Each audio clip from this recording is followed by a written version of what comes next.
15 अगस्त 1947 से 26 जनवरी 1950 तक 29 महीनों तक मनुवादी ब्राह्मण पृथ्वी पर सबसे खुशहाल लोग थे। वे ब्रिटिश शासन से मुक्त हो गए। दोस्तों, उनकी खुशी 26 नवंबर 1949 को कम हो गई जब यह निर्णय लिया गया कि डॉक्टर अंबेडकर द्वारा नवलिखित संविधान 26 जनवरी 1950 से आधिकारिक तौर पर लागू किया जाएगा। भारत में अधिकतर महान शख्सियतों के बारे में लोग दो खेमों में बटे नजर आते हैं। एक वर्ग उनकी अच्छाइयों को गिनाता है तो दूसरा उन पर उंगली उठाता है। बाबा साहब भी इससे अछूते नहीं रहे। एक तरफ उन्हें संविधान निर्माता और दलित समाज का उद्धारक बताया जाता है तो दूसरी ओर कुछ लोग स्वतंत्रता संग्राम में हिस्सा न लेने की बात कहकर उन पर निशाना भी साधते हैं। बाबा साहब के आलोचक दावा करते हैं कि वह अंग्रेजों के साथ थे और उन्हीं के मुताबिक काम करने की वकालत करते रहे। आज की वीडियो में मैं आपको बताऊंगा कि भारत की स्वतंत्रता में बाबा साहब का कितना बड़ा योगदान है, ताकि बाकी लोगों के मैं मुंह बंद कर सकूं। तो वीडियो को अंत तक जरूर देखना, बीच में स्किप बिल्कुल मत करना। मैं हूं आपका दोस्त मिथिलेश और आपने देखना शुरू कर चुके हैं MG blogs. Doctor B R. Ambedkar ने सभी भारतीयों के उत्थान में उस तरह से योगदान दिया जैसा किसी अन्य नेता या समाज सुधारक ने नहीं किया। क्योंकि यह प्रश्न विशेष रूप से इस बारे में है कि उन्होंने भारतीय स्वतंत्रता संग्राम में क्या योगदान दिया। अधिकांश ने यह मान लिया है कि उन्होंने ऐसा नहीं किया या उनका योगदान नहीं था। दोस्तों, आज आप दो रहस्यों की खोज करेंगे जो पहले कभी किसी स्कूल में नहीं पढ़ाए गए और न ही भारत के प्रमुख वर्गों द्वारा कभी पढ़ाए जाएंगे। तो दोस्तों, नंबर 1 है डॉक्टर बी.आर. अम्बेडकर सभी भारतीयों की स्वतंत्रता के लिए लड़ने वाले एकमात्र व्यक्ति थे। नंबर 2, यदि भीमराव अम्बेडकर न होते तो भारत संभवतः अभी भी ब्रिटिश शासन के अधीन होता। इस संबंध में सभी भारतीयों की स्वतंत्रता के लिए उनके संघर्ष की घोषणा उन्होंने 1935 में ही की थी और फिर एक साल बाद 1936 में नासिक सम्मेलन महाराष्ट्र में भी की थी। डॉक्टर अंबेडकर एकमात्र व्यक्ति है जिन्होंने भारत को स्थायी रूप से अंधेरे युग में रहने से बचाया, जहां सामाजिक और वैज्ञानिक प्रगति असंभव थी। जैसा कि जम्मू द्वीप में मौर्य साम्राज्य के पतन के बाद से हुआ था, वह भूमि जिसे अब भारत या इंडिया कहा जाता है। डॉक्टर बाबा साहब अम्बेडकर ने केवल प्रमुख वर्ग ब्राह्मणों के लिए स्वतंत्रता संग्राम में भाग न लेकर भारत को सबसे बड़ी काल्पनिक त्रासदी से बचाया। अब तक जो कहा गया है उसकी गंभीरता को पूरी तरह से समझने के लिए आपको पहले उन वास्तविक कारणों को जानना होगा कि ब्राह्मण अंग्रेजों से नफरत क्यों करते थे और वे क्यों चाहते थे कि वे भारत छोड़ दे। इससे पहले कभी ब्राह्मणों ने किसी अन्य विदेशी शासक के विरुद्ध इतना उग्र विद्रोह नहीं किया था। वास्तव में उन्होंने पिछले सभी आक्रमणकारियों के साथ पारस्परिक रूप से लाभप्रद संबंधों का आनंद लिया। तब तक वे अपनी बेटियों को विदेशियों को देने में भी खुश थे। केवल अंग्रेजों को समझना कठिन था। कुछ आपको महत्वपूर्ण पॉइंट बताता हूँ दोस्तों।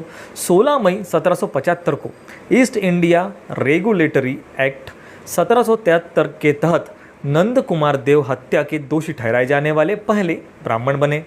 इस तिथि से पहले ब्राह्मणों को अपराध की परवाह किए बिना राज्य अभियोजन से विशेष छूट प्राप्त थी। 1795 में अशोक साम्राज्य के पतन के बाद पहली बार शूद्रों को संपत्ति रखने का अधिकार दिया गया। 1804 में कन्या भ्रूण हत्या पर प्रतिबंध लगाया गया।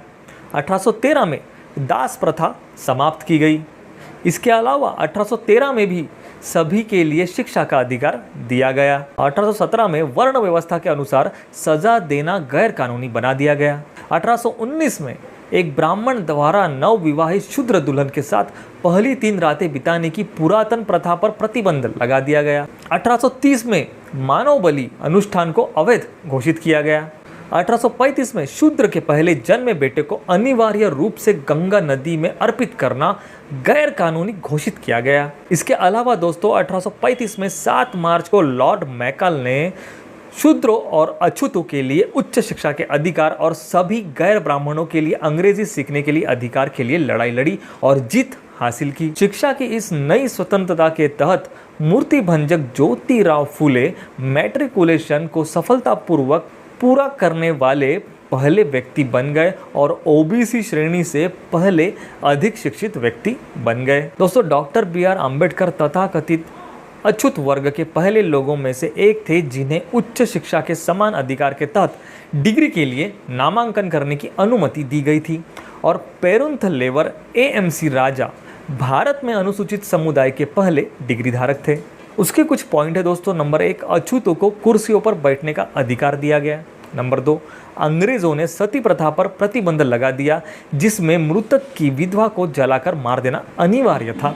इन कठोर मानवता विरोधी कानूनों में ब्रिटानियों द्वारा लगातार संशोधन ब्राह्मणों के लिए एक चिंता का एक बड़ा स्रोत बन गया। अब समय आ गया है कि वे उन्हें बाहर निकालने के लिए एक आंदोलन शुरू करें। दूसरी ओर बाबा साहब के पास लड़ने के लिए 2 स्वतंत्रताएं थी। सबसे पहले वे 2 से 3% ब्राह्मणों से आज़ादी चाहते थे और उसके बाद अंग्रेजों से आज़ादी चाहते थे। दोस्तों, स्वराज्य के पहले और सबसे मजबूत समर्थक एक चितपावन ब्राह्मण बाल गंगाधर तिलक थे। लोकमान्य के नाम से भी उन्हें जाना जाता था। अंग्रेजों द्वारा उन्हें भारतीय अशांति का जनक कहा जाता था। अब वो ऐसा क्यों कहते थे, उसके बारे में थोड़ा जानते हैं। इसमें कोई आश्चर्य नहीं कि केवल ब्राह्मण ही थे जो केवल अंग्रेजों को भारत से बाहर निकालना चाहते थे, क्योंकि तब वे एक बार फिर कानून निर्माता बन जाएंगे और भगवान के रूप में रहेंगे। जबकि डॉक्टर अंबेडकर एकमात्र ऐसे व्यक्ति थे जिन्होंने वास्तव में सभी तानाशाहों से सभी भारतीयों की आज़ादी के लिए संघर्ष किया। महिलाओं और वंचित जातियों के अधिकार पर विशेष ध्यान दिया, क्योंकि स्वतंत्र देश बनना था। यह कोई आश्चर्य की बात नहीं है कि इस कारण से जनता ने अंबेडकर महान को बाबा साहब के रूप में संदर्भित करना शुरू कर दिया, जिसका अर्थ है आदरणीय पिता। कुछ क्षेत्रों में दादाजी भी कहते हैं, क्योंकि उन्होंने उनकी ज़रूरतों को उसी तरह पूरा किया जैसे एक प्यार करने वाले पिता स्वतंत्रता के लिए अपने संघर्षों में करते थे। डॉक्टर अंबेडकर ने गरीबों और वंचितों, गंभीर अत्याचारों के शिकार दलितों के दिलों में एक विशेष स्थान अर्जित किया। उत्पीड़ित और दमित, मानसिक रूप से कुचले और टूटे हुए महिलाओं और विधवाएं, श्रमिक, अनाथ और विकलांग। यदि बाबा साहेब आम व्यक्ति के लिए उन अधिकारों को सुरक्षित करने में असफल रहे होते तो यह स्पष्ट है कि भारत एक स्वतंत्र देश नहीं होता। क्यों? यदि डॉक्टर बाबा साहब अम्बेडकर ने ब्रिटिशों से उत्पीड़ित जनता के लिए न्याय की मांग नहीं की होती तो ब्राह्मण बनिया गठबंधन के पास भारत छोड़ो आंदोलन शुरू करने का कोई कारण नहीं होता और इतिहास में पिछले आक्रमणकारियों की तरह ब्रिटिश अपना शासन जारी रखते। 26 जनवरी 1950 तक जब भारत का संविधान लागू हुआ, भारत वास्तव में ब्रिटिश और ब्राह्मणवादी शासन दोनों से मुक्त एक स्वतंत्र लोकतांत्रिक देश बन गया। 15 अगस्त 1947 को अंग्रेजों की जगह ब्राह्मणों ने ले ली।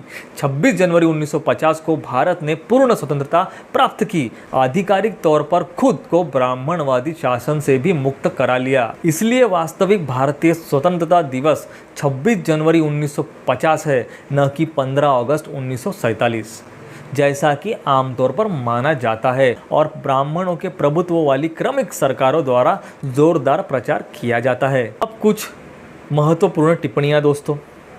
यदि भारत को 15 अगस्त 1947 को आज़ादी मिली होती तो बाबा साहेब डॉक्टर अंबेडकर ने 1949 में 26 जनवरी 1950 का जिक्र करते हुए उपरोक्त तो बयान नहीं दिया होता।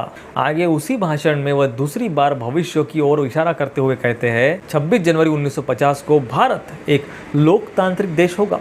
इसका मतलब यह है कि 1950 से पहले भारत एक लोकतंत्र नहीं था। 1950 से पहले भारत को हिंदुस्तान कहा जाता था। दोस्तों आगे जानते हैं कि 26 जनवरी वास्तविक में भारतीय स्वतंत्रता दिवस है। उसके 4 कारण मैं आपको बताऊंगा।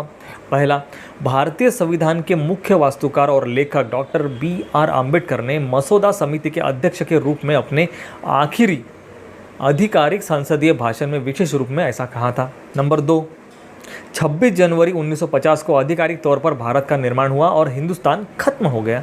नंबर 3, यदि वर्तमान संविधान लागू नहीं होता, किसी गैर ब्राह्मण ने पूर्ण स्वतंत्रता का स्वाद नहीं चखा होता और किसी भी तथाकथित अछूत ने किसी भी स्वतंत्रता का स्वाद नहीं चखा होता। नंबर 4, आपने शायद डॉक्टर BR अम्बेडकर और उनकी विरासत के बारे में कभी नहीं सुना होगा जब तक कि भविष्य में किसी विदेशी ने उन्हें नहीं खोजा हो। दोस्तों 26 जनवरी असल में भारतीय स्वतंत्रता दिवस है। मनुवादी ब्राह्मणों से 15 अगस्त 1947 को वंचित जातियों और महिलाओं को अंग्रेज़ों की बदौलत जो अपेक्षाकृत थोड़ी आज़ादी मिली थी वह अब ब्राह्मणों की दया पर निर्भर थी। 15 अगस्त 1947 से 26 जनवरी 1950 तक 29 महीनों तक मनुवादी ब्राह्मण पृथ्वी पर सबसे खुशहाल लोग थे। वे ब्रिटिश शासन से मुक्त हो गए। दोस्तों, उनकी खुशी 26 नवंबर 1949 को कम हो गई जब यह निर्णय लिया गया कि डॉक्टर अंबेडकर द्वारा नवलिखित संविधान 26 जनवरी 1950 से आधिकारिक तौर पर लागू किया जाएगा। इस दिन 26 नवंबर को अब संविधान दिवस के रूप में स्वीकार किया जाता है और मनाया जाता है, जिससे डॉक्टर अंबेडकर भी भारतीय स्वतंत्रता के जनक बन गए, क्योंकि वह एकमात्र ऐसे व्यक्ति थे जिन्होंने प्रत्येक नागरिक के लिए स्वतंत्रता हासिल की। जैसे ही मनुवादी ब्राह्मणों को एहसास हुआ कि भारतीय संविधान मानवता के पक्षधर सिद्धांतों पर आधारित होगा, वे इसका विरोध करने वाले पहले व्यक्ति थे ताकि वे मनुस्मृति और अन्य धार्मिक ग्रंथों पर आधारित संविधान बना सके। इसलिए दोस्तों, मैं कहता हूँ यदि यह संविधान नहीं होता तो शायद हमने बाबा साहब डॉक्टर अंबेडकर और उनके मिशन के बारे में कभी नहीं सुना होता और सबसे अधिक संभावना तब तक का इंतजार करना पड़ता जब तक कि कोई विदेशी उन्हें दोबारा नहीं खोज लेता। हम अंधकार युग में वापस चले गए होते जब मनु के नियम ही एकमात्र कानून थे।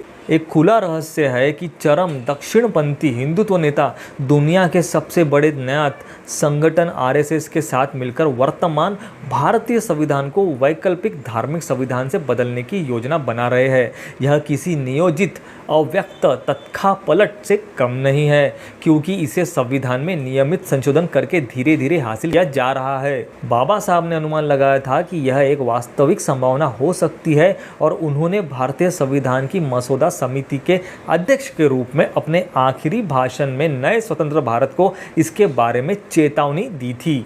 इसलिए दोस्तों, ये कहना कि डॉक्टर बाबा साहब आम्बेडकर ने भारतीय स्वतंत्रता संग्राम में भाग नहीं लिया था, सही नहीं है। वास्तव में यह झूठ है। यह जो मैंने आपको इन्फॉर्मेशन दी दोस्तों, यह मूल रूप से शेखर बोधकर, एक जाति विरोधी कार्यकर्ता द्वारा लिखा गया है।